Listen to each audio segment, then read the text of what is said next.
presented by Divana Akela Entertainment Recording Studio, Kahalga.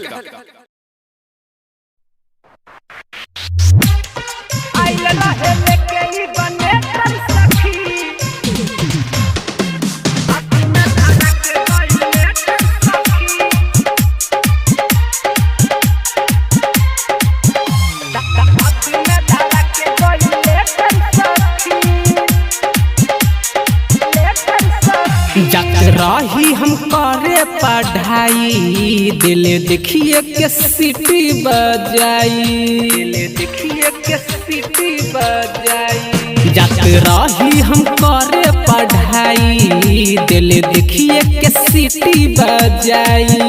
लागे पीछे करे हमके देखिए के हंसे, लागे पीछे करे हमके देखिए के हंसे लागे। खास हवे मेटर सखी आइल रहे लेके ई गनेटर सखी, हाथ में धरा के गइलेटर सखी। आइल रहे लेके ई गनेटर सखी, हाथ में धरा के गइलेटर सखी।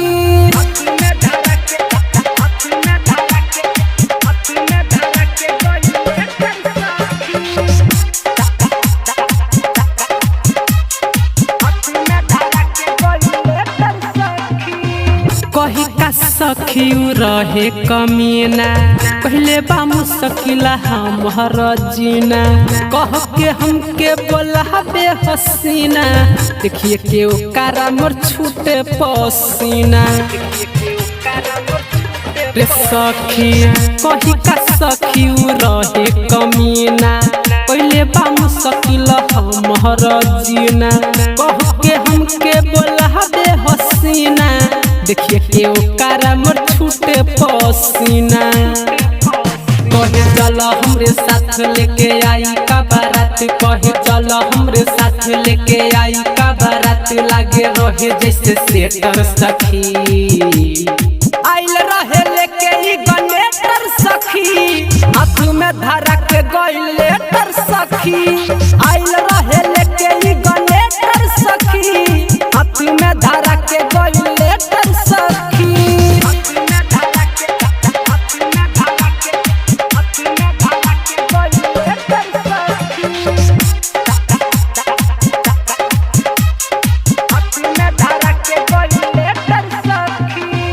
सन्नी राजपूता हवे ओकर नाम हो, लेटर में रहे लिखल सारे आम हो। रोशन दीवाना के हवे राइटर, दीपक के संगे रोज चले थिएटर। रे सखी सन्नी राजपूता हवे ओकर नाम हो, लेटर में रहे लिखल सारे आम हो। रोशन दीवाना के हवे राइटर, दीपक के संगे रोज चले थिएटर।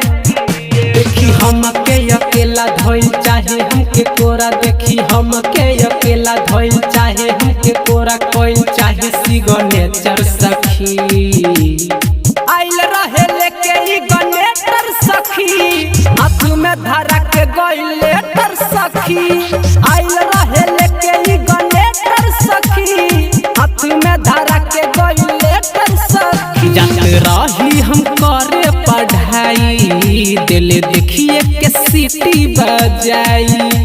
लागे पीछे करे हमके देखिए के हंसे, लागे पीछे करे हमके देखिए के हंसे लागे। खास हवे मेटर सखी आइल रहे लेके ई गनेटर सखी, हाथ में धरा के गइलेटर सखी।